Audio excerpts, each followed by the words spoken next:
J'ai toujours rêvé d'être à la source du café, si vous voulez, d'avoir un pied dans l'agriculture, sans avoir aucune compétence. Donc j'ai tout appris sur le tas.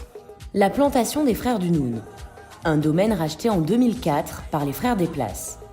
Dans la région de Bafoussam, à l'ouest du Cameroun, 367 hectares de terre à près de 1200 mètres d'altitude qui surplombent le lac de Pet-Pénouille.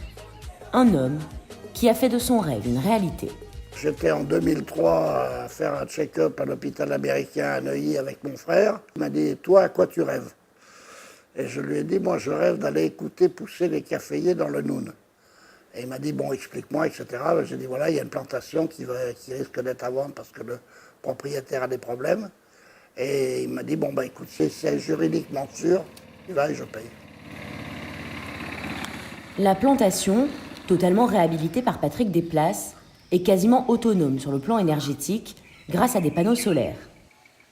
Les frères du Noun, c'est aussi une dimension sociale. Des infrastructures sont créées pour la plénitude des travailleurs.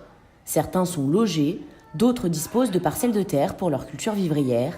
Et il y a 12 ans, une école voit le jour pour les enfants du village voisin. La plantation ne serait rien sans Adamou. Il travaille ici depuis 15 ans. Aujourd'hui chef de culture, il gère cette exploitation comme la sienne. Cette plantation représente ma vie. C'est comme si elle était un souffle pour moi. 110 000 caféiers sur 65 hectares. Cultivé en altitude, ce café arabica haut de gamme est récolté une fois par an. Il y a d'abord les pluies qui sont fin février et mars, qui déclenchent la floraison.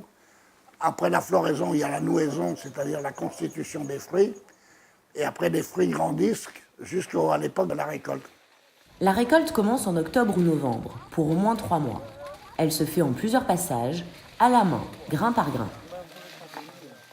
Pendant cette période, et selon la récolte, jusqu'à 200 femmes travaillent sur l'exploitation. Une tâche méticuleuse. Je vous demande de bien faire attention de ne pas ramasser seulement le café que vous voyez. Il faut chercher partout dans l'arbre avant d'avancer.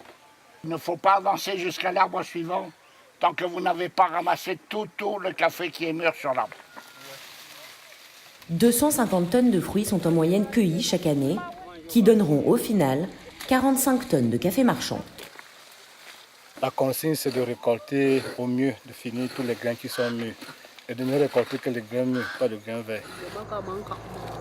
Nous sommes en train de récolter les graines mûres. Et après avoir récolté les graines mûres, on va aller mesurer. Les récolteuses sont rémunérées au nombre de seaux.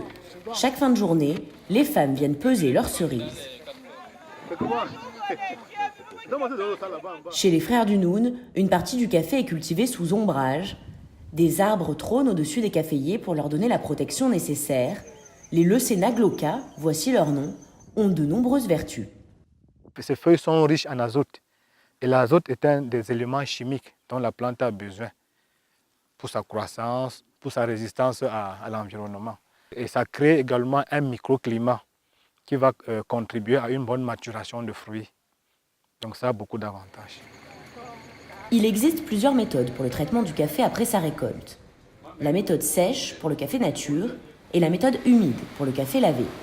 La technique humide appliquée ici est considérée comme la plus noble et donne du café fully washed, très prisé par les connaisseurs. On trempe pour séparer le bon grain au mauvais grain, pour pouvoir dépulper après. Une fois dépulpés, les grains de café sont encore enveloppés par leur mucilage, une petite peau sucrée. Les graines sont alors mises en fermentation dans des bacs de lavage, entre 12 et 24 heures. Après la fermentation, les grains de café sont de nouveau lavés, puis trempés 24 heures et envoyés au séchage. Il existe plusieurs techniques pour sécher le café. Dans la plantation des frères du Noun, on le fait sur des lits africains pendant 24 heures. Ça permet de sécher le café par-dessus et en dessous. Et ça permet également de ne pas brusquer la pâche qui sort d'un trempage. Donc lorsque le café est séché ici, la pâche ne va pas s'ouvrir. Après les lits africains, les grains sèchent sur le ciment entre 6 et 7 jours. Une fois secs, ils passent dans l'épierreuse. Les pierreuses vont débarrasser le café de tous ces corps étrangers, tels que les bouts de bois, tels que les petits cailloux, et tout ce qui est léger sera happé, donc aspiré, parce qu'il y a un aspirateur au bout, et rejeté à l'extérieur. Place à présent au décortiquage. La parche, la fine peau qui entoure le grain, est enlevée dans un décortiqueur à tambour. Le café passe ensuite dans l'élévateur, direction le catador. Il va souffler le reste de saleté et le café propre va passer à travers le dernier élévateur pour entrer dans le calibreur. Les grains vont passer à travers et chaque grain, selon sa taille, va choisir son calibre et sortir. Le calibrage, c'est l'avant-dernière étape. Le café est ensuite envoyé sur la table densimétrique qui va trier les grains de même calibre par leur poids. Un triage mécanique avant la dernière étape, le triage manuel. Le triage est bien, j'ai fait plus de 70 kg par jour. J'ai trié, je mets le déchet ici, là, voici les non triés et voici ce que j'ai trié. Les grains de café sont conditionnés dans des sacs en toile de jute de 60 kg. Ils sont expédiés à Douala par camion. Et après les opérations de contrôle, le café est chargé dans des containers pour un voyage de 15 jours en bateau vers Le Havre. Après leur escale, les petits grains du Noun arriveront à Bordeaux, chez le spécialiste européen des cafés haut de gamme, Belco. Un café authentique camerounais, cultivé sur ces terres de l'Ouest au passé volcanique. Un voyage gustatif qui vous transportera dans la région du Noun, époustouflant.